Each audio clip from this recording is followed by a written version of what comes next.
Close your eyes and picture this. It's Saturday morning, 1978.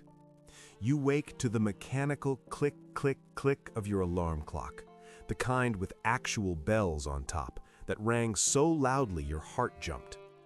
You walk to the kitchen where the percolator is already burbling, filling the house with coffee aroma. The rotary phone hangs on the wall, its cord twisted from last night's hour-long conversation.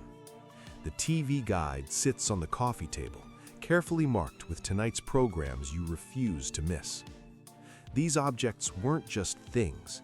They were the texture of daily life, the backdrop of memory, the physical anchors of how Americans lived between 1950 and 1990.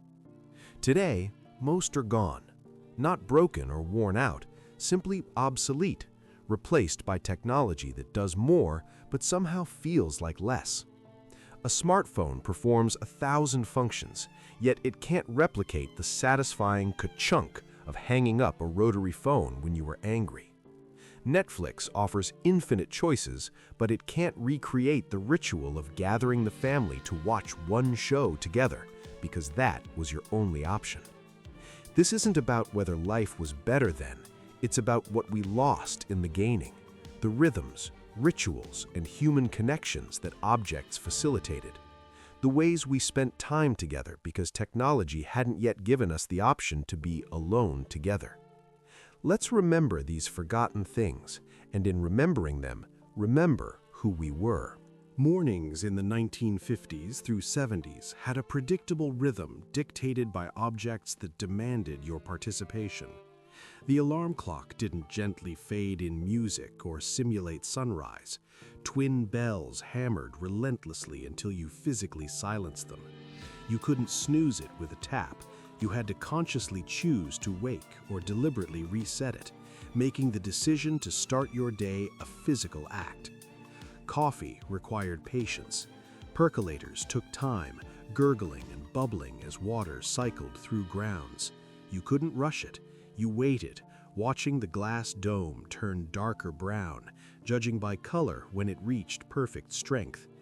Instant coffee existed, but was considered inferior by anyone who took coffee seriously. The ritual mattered, measuring grounds, filling the basket, waiting for the cycle to complete.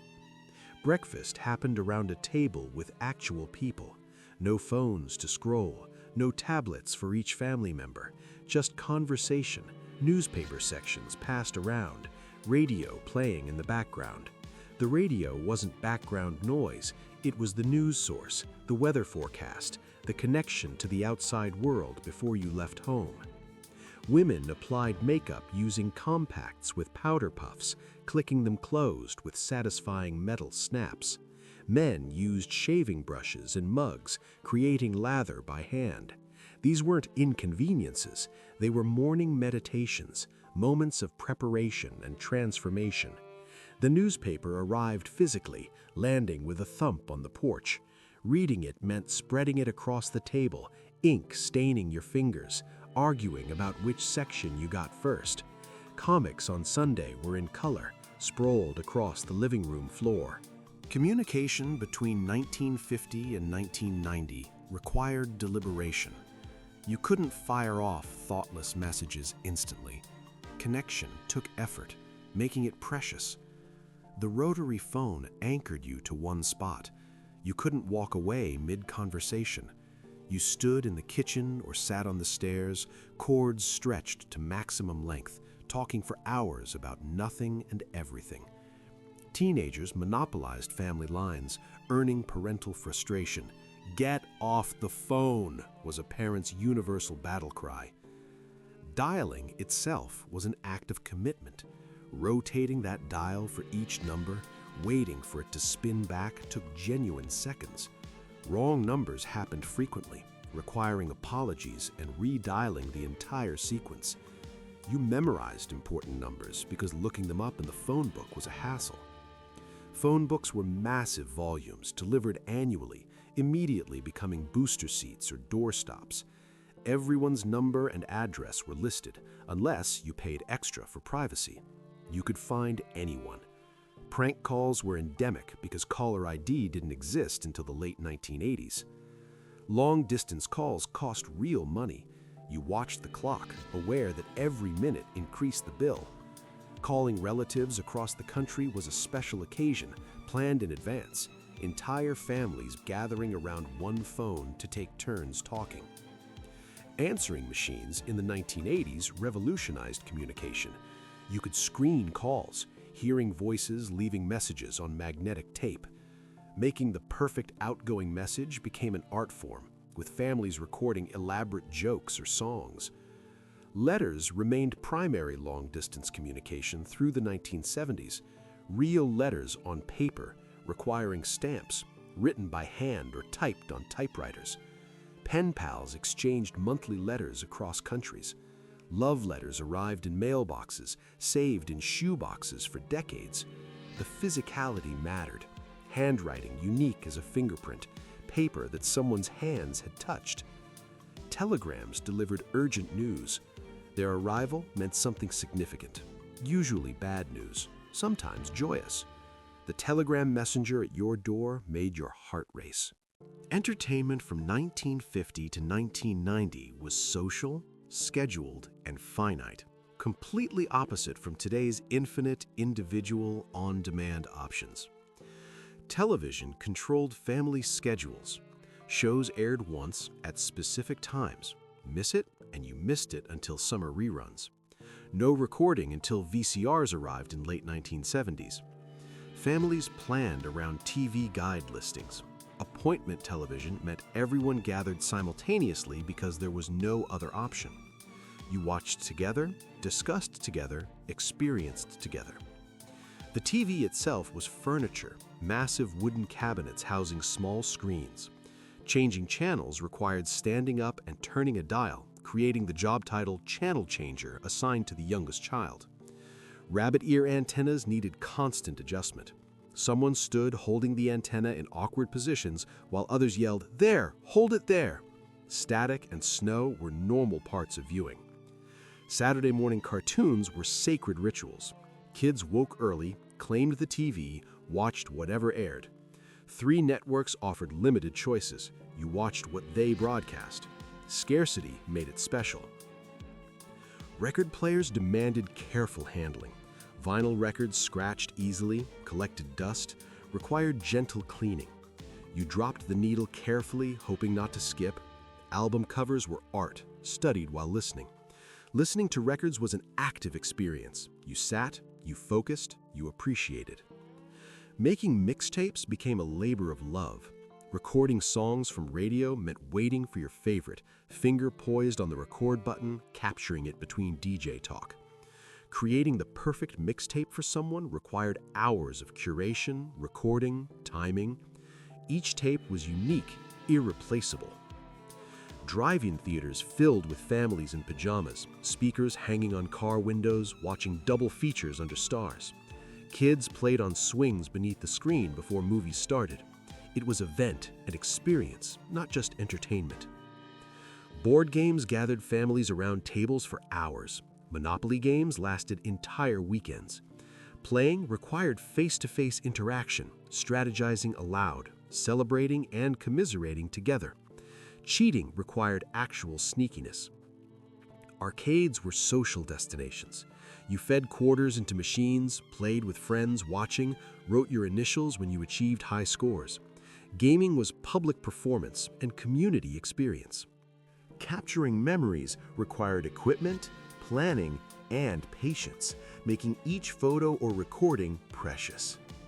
Cameras used film with 24 or 36 exposures.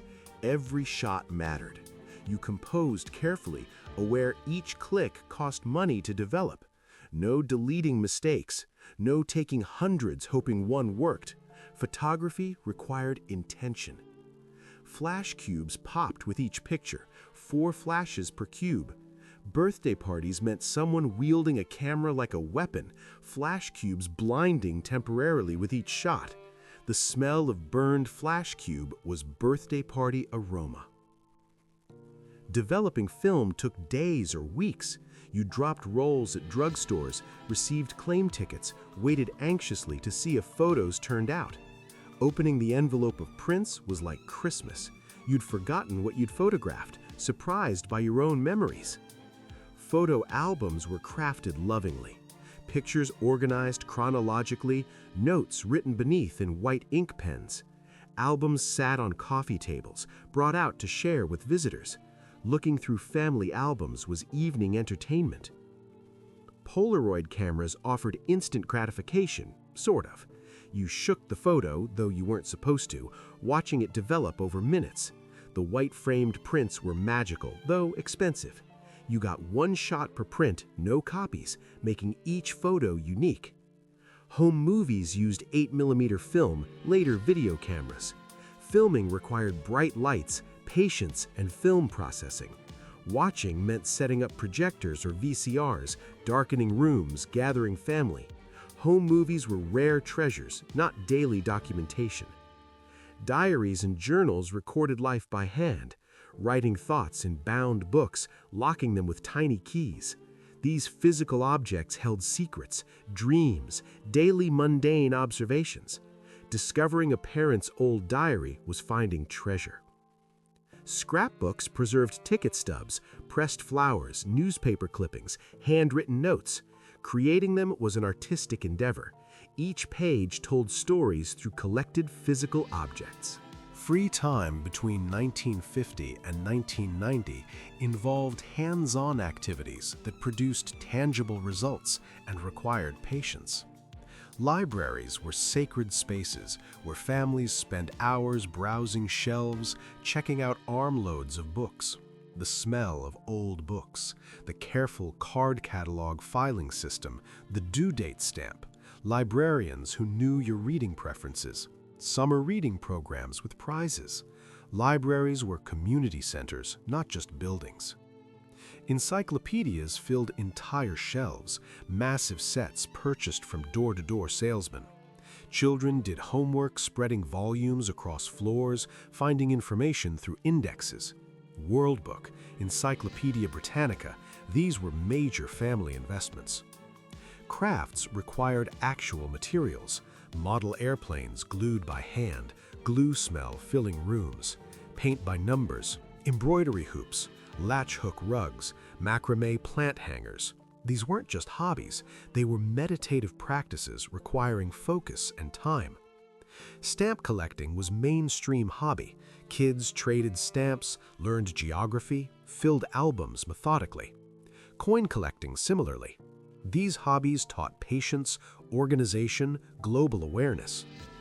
CB radios in the 1970s created community. Breaker-breaker communications between strangers, truck drivers chatting across highways, neighbors connecting through airwaves. Everyone had handles, made-up names. It was social networking before computers. Sewing machines hummed in homes. Women and men made their own clothes, curtains, quilts. Patterns came in envelopes. Fabric stores were exploration destinations. Handmade meant quality and pride. Ham radios connected enthusiasts globally, building radio equipment, earning licenses, making contact with distant strangers. It required knowledge, patience, and dedication. Global connection through electromagnetic waves felt like magic. Everyday household tasks involved specific tools that modern technology has erased, along with the skills to use them. Typewriters clacked loudly, requiring physical force per keystroke. Mistakes meant using correction fluid or tape, or retyping entire pages. Carbon paper created copies, magical thin sheets that transferred text to pages beneath. Typing was a valued skill, taught in schools. TV dinners in aluminum trays represented modernity. Heating them in ovens took 45 minutes. The compartmentalized trays kept food separated. They symbolized convenience, though they'd seem painfully slow today. Clotheslines were standard.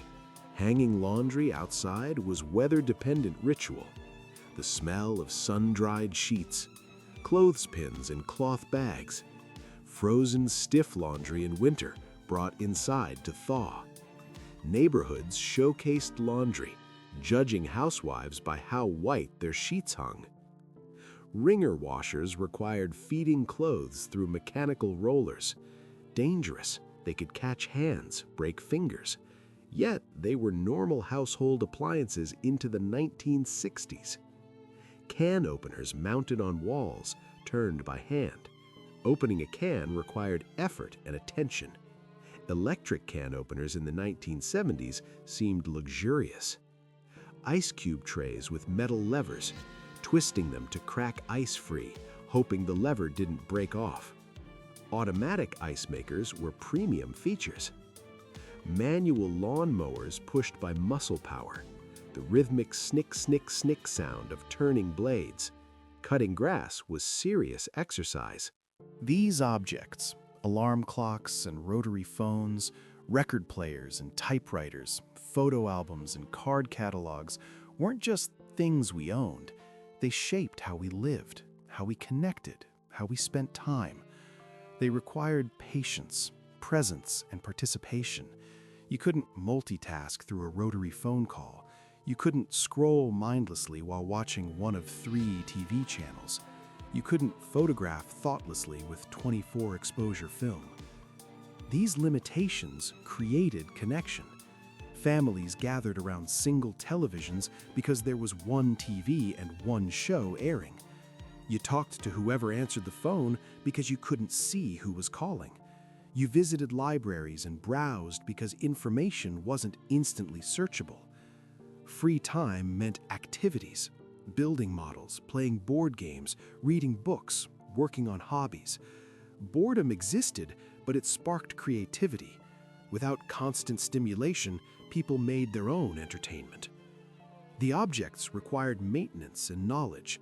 You learned to clean record needles, change typewriter ribbons, develop film, use card catalogs. Each object represented learned skills passed down through families. We've gained immense convenience and capability, but we've lost rituals, patience, presence. We've traded finite choices for infinite options, gaining freedom but losing shared experience. We've exchanged physical connection for digital networks, gaining reach but losing touch. These objects are gone not because they stopped working, but because technology made them obsolete. Yet what they represented, intentionality, patience, shared experience, human connection, those haven't become obsolete. They've become rare. Remembering these objects isn't about wanting them back, it's about remembering what they taught us, that sometimes limitations create connection, that patience has rewards, that doing things by hand connects us to our lives in ways convenience cannot. The alarm clock that required you to physically wake up, the phone that anchored you to conversation, the camera that made you think before shooting, the TV that gathered your family together. These weren't just objects, they were teachers of presence, patience, and connection. And maybe, in our world of infinite digital options, we could use a little of what they taught